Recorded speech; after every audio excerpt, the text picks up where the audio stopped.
Hello दोस्तों, श्री राधे राधे। आप सभी का स्वागत है आप सभी की अपनी चैनल में। दोस्तों, आज मैं जा रही हूँ बात करने सोमवती अमावस की। तो 2024 में लास्ट यानी अंतिम अमावस है 30 का या 30 दिसंबर या 31 दिसंबर का। सोमवती अमावस के दिन हर सुहागिन महिलाओं को करना चाहिए ये 3 जरूरी काम। पूजा से लेकर पारण तक के संपूर्ण नियम बताएंगे। तो पूजा के शुभ मुहूर्त कब है ये भी जानेंगे। तो वीडियो अगर अच्छी लगी तो लाइक करें, शेयर करें, सब्सक्राइब करें। और हाँ दोस्तों, आप सबका पास अगर पीपल वृक्ष है तो उनके पास जाइए, नहीं है तो बहुत सारे लोग तुलसी जी के भी पास करते हैं।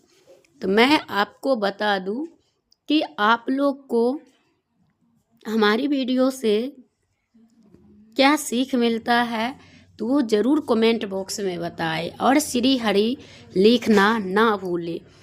तो चलिए और चैनल को सब्सक्राइब कर लीजिएगा। अब हम ज़्यादा देर नहीं करेंगे और इससे पहले आप सभी को सारे जानकारी देंगे। तो दोस्तों, सोमवती अमावस के दिन आपको सबसे पहले ये बता दूं कि कब है 30 का या 31 दिसंबर का।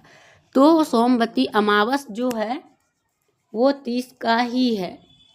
तो आपको उसी दिन व्रत रखनी है। और शुभ मुहूर्त क्या है तो वो हम लास्ट में या कहीं बताएंगे। तो आप लोग पूरा वीडियो देखोगे तो ही आपको जान पाओगे।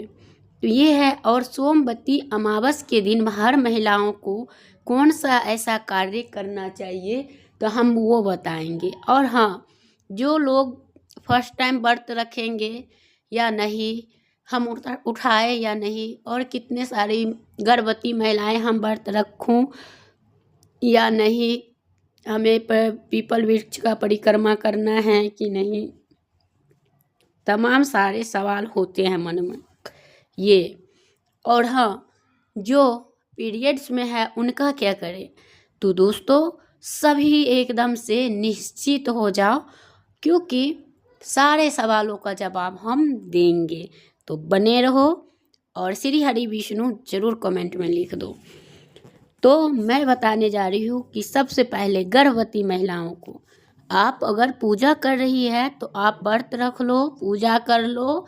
संध्या काल में इसमें मीठा भोजन खाते हैं तो पूजा सब करने के बाद आप खा सकती है। नहीं, आपका फलाहारी करना है तो आप फलाहारी भी कर सकते हैं। वो आपके ऊपर निर्भर होता है कि आप क्या करना चाहती हैं। ठीक है, ये हो गया। और दूसरा क्या है दोस्तों, आप पीरियड्स वाले हम क्या करें। तो आपको क्या करना है, स्नान ध्यान सब कुछ वही रीति रिवाज से करेंगे जैसे कि आप पूजा करते थे। व्रत भी रखेंगे, सारे कार्य भी करेंगे, यानी कि पारण भी उसी हिसाब से करेंगे, यानी कि स्नान भी पूजा के शुभ मुहूर्त के टाइम ही करेंगे। सब कुछ के फॉलो करेंगे। लेकिन सिर्फ अगर कोई कथा कहते हैं तो आप सुन लीजिएगा। लेकिन हाँ, आप नहीं तो परिक्रमा लगा सकते हैं, नहीं तो आप कोई पूजा का वस्तु छू सकते हैं, नहीं कर सकते हैं। बस अलग से आप प्रणाम कर लीजिए और हो गया।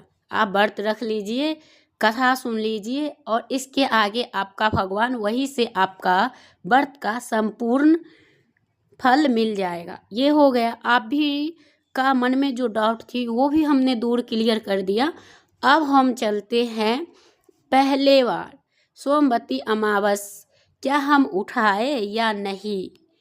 हाँ, अब हम इस चीज़ के बात करें तो पहली और आखिरी बात, जब आपने कभी उठाए ही नहीं, इससे पहले वाले सोमवती अमावस पर नहीं उठाए तो इसमें नया चीज़ किया ही नहीं जाता दोस्तों। क्यों? क्योंकि खरमास है। तो खरमास में कैसे आप व्रत उठा सकती है, वो भी फर्स्ट टाइम। तो आपको हम तो यही सजेशन करेंगे दोस्तों कि नहीं उठाना चाहिए। अगर आपके यहाँ खरमास को नहीं मानते हैं और सारे पूजा कार्य धार्मिक कार्य कर रहा हो तो आप अपना देख के कर सकती हैं, हम उसमें भी विघ्न नहीं डालते। हाँ, लेकिन बहुत सारे लोग खरमास की चीज़ को माने देता है और दे रही है, क्योंकि मैंने बहुत जगह सुना हूँ, बहुत सारे लोग पैर के बिछुआ, पायल ये सब लिए हैं तो बोलते हैं खरमास है, हम अभी नहीं पहनेंगे, इसको रख देंगे, जब ख़त्म होगा तब पहनेंगे। तो इसलिए आपको भी सेम यही करनी है कि आपको व्रत रखनी नहीं है। ये हो गया। और आपके यहाँ अगर रख रहे हैं, नहीं मान रहे हैं, तो आप रख सकती है, इसमें भी कोई संशय नहीं है बस। और मन में भी खोट नहीं रखना चाहिए, तब ये कार्य हो गया। और अगर हाँ, जिनके पास पीपल वृक्ष नहीं है, तो क्या हम पीपल के टहनियाँ तोड़ के घर में लाके पूजा कर सकते हैं? तो मैं बता दूँ, जरूरी नहीं कि आप पीपल वृक्ष में पूजा करो, तुलसी माता में भी परिक्रमा लगता है। तो आपके ऐसे नहीं है कि हर घर में आजकल तुलसी माता की पौधे रहते हैं, और उनमें आपको जरूर से पूजा पाठ करो, परिक्रमा करो। और विधिवत इसमें पाइन एप्पल लगता है। एप्पल जो कहते हैं वो किसको कहते हैं? जो चावल के आटा का घोल का पेस्ट होता है, उन्हीं को कहता है। तो इस पूजा में ज़रूर दिया जाता है, तो वो आप ज़रूर करें और विधिवत पूजा करें उनको। और जो ब्रह्म शुभ मुहूर्त है वो हम बताने वाले हैं आगे, तो वीडियो में ज़रूर देखें। और उनको चाहो तो आप कलश रख के भी कर सकते हो, नहीं ज़्यादा भीड़ भड़क्का है तो आप सिंपल सा ही भी पूजा कर सकते हो। और आपकी इच्छा है 108 बार, 11 बार, 21 बार, 51 बार, ये चारों में से आप कोई सा परिक्रमा ज़रूर कर सकते हैं। तो ये कार्य हो गया। और चलिए इसके आगे जो हम बताने वाले हैं उनको सुनको तो आपको यही लगेगा कि हाँ, हम किस तरह से और कैसे ये व्रत करें। तो वो हम क्या कि फलाहार करें, कि हम नमक संधा नमक खाएं, कि हम मीठा भोजन करें, तो यो हम लोग नहीं बताते हैं दोस्तों। अगर आप शरीर से स्वस्थ है तो आप फलाहारी कर ले, अगर आप शरीर से मजबूर है, कई बीमारी है, तो आपको मीठा भोजन कर ले। अगर आपका कहीं शुगर का बीमारी है तो आप जानते ही हो कि आपका संधा नमक तो खाना ही पड़ेगा, है ना। तो वो हम कैसे बताएं कि आप किस दिशा से हैं और आपकी शरीर किस समर्थ की हैं। तो वो चीज़ आप अपनी शरीर को ख्याल रखते हुए आप व्रत रख सकती है, इसमें कोई पाप नहीं लगेंगे। क्योंकि भगवान भी कहता है शरीर से बड़ा धन मानव का कुछ और नहीं होता। तो इसलिए अपनी शरीर को ज़रूर से ख्याल रखें, और जितना हो उतना हमेशा खुश रहो, और हमेशा हमेशा सात्विक विचार मन पे लाओ। सुबह को श्री हरि विष्णु का भजन सुन लो, राधे राधे का जाप करते रहो मन ही मन, और सारे काम कर डालो, कोई विघ्न नहीं आने वाली आपकी घर में। तो दोस्तों ये सब होता है। और इनके बाद इसमें बहुत सारे कुछ दान पुण्य किया जाता है। जिनकी जितनी श्रद्धा है, जितनी सामर्थ्य है, आपकी उतने ही करना चाहिए। वो क्या है? तो दोस्तों उसमें ये है कि अगर आपने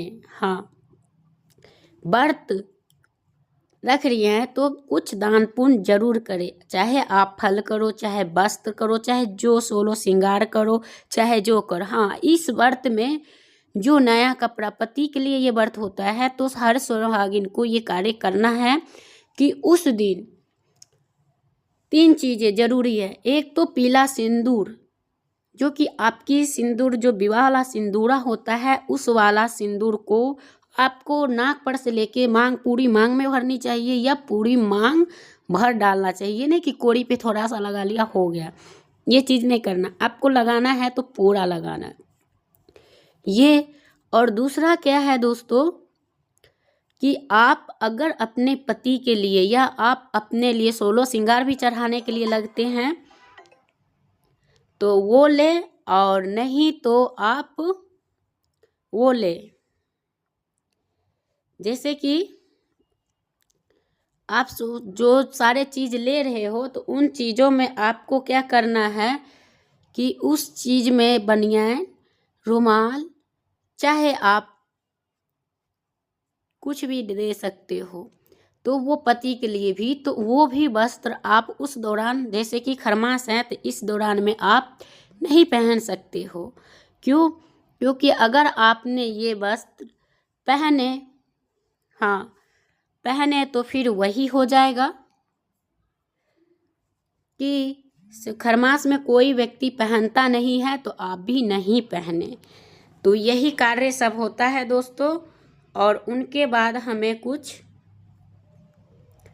नहीं ऐसा गलती करना है, नहीं हमें 16 श्रृंगार का यूज करना है। तो यही है, तो उस चीज़ के हम नहीं कर सकते हैं और बताएंगे। तो उदय तिथि के हिसाब से इस साल सोमवती अमावस पड़ रही है 30 दिसंबर को। तो आपका जो है 30 दिसंबर वाला वो है, और उनके बाद 30 दिसंबर को पड़ रहे हैं। और उनकी जो पूजा का शुभ मुहूर्त है तो वो कब पड़ रहे हैं, तो उनका शुभ मुहूर्त है 30 दिसंबर के सुबह में 7:12 तक के, यानी जितना सवेरे उठ जाओ उतना बढ़िया है। 4:30 बजे से लेके 7:12 तक के आप पूजा कर सकते हैं, इनके बाद आप नहीं कर सकते। तो यही है, और हमने आपको पूरी सच्चाई बताई है। और ये व्रत जो पड़ रही है, ये पड़ रही है 30 तारीख को, तो आपको 30 तारीख का ही व्रत रखना है। और सवेरे उठ के सबसे पहले स्नान ध्यान करके रात में ही सारा सामान तैयार करके रख लेनी है। और अगले सुबह अगर आपके पास गंगा जी है, नदी सरोवर है, तो आप वहाँ कर सकते हैं। अगर नहीं है तो आप वहाँ नहीं व्रत कर सकते हैं। तो वही चीज़ है।